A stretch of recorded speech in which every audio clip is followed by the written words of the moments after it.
PSL এ final ম্যাচে অবিশ্বাস্য bowling করলেন নাহিদ রানা। রীতিমতো বল হাতে করেছেন রেকর্ড। নাহিদ রানার বলে 0 রান করে সাজ করে ফেললেন ম্যাক্সওয়েল।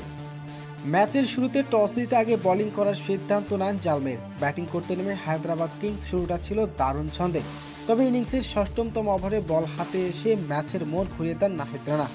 প্রথম ওভারে 13 রান খরচ করলেও আত্মবিশ্বাস হারাননি তিনি, বরং পরের ওভারেই দেখান চমক। তার গতি আর বাউন্স সামলাতে গিয়ে শর্ট বল খেলতে গিয়ে আউট হয়ে যান বিধ্বংসী ব্যাটার গ্লেন ম্যাক্সওয়েল। কোনো রান না করে গোল্ডেন ডাক মেরে প্যাভিলিয়নে ফিরেন এই তারকা। শুধু ম্যাক্সওয়েল নয়, একই ওভারে আরও একটি উইকেট তুলে নেন নাহিদ রানা। এবার শিকার হন কুশাল মেন্ডিস। এক ওভারে 2 উইকেট তুলে নিয়ে প্রতিপক্ষ ব্যাটিং লাইন আপ ধসিয়ে দেন তিনি। তার ধারালো বোলিং হায়দ্রাবাদ কিংস কার্যকরী চাপে পড়ে যায়। পুরো ম্যাচ জুড়ে গতি, লাইন লেন্থ এবং অগ্রসী মনোবল নিয়ে নাহিদ রানা হয়ে ওঠেন ফাইনাল ম্যাচের বড় নায়ক।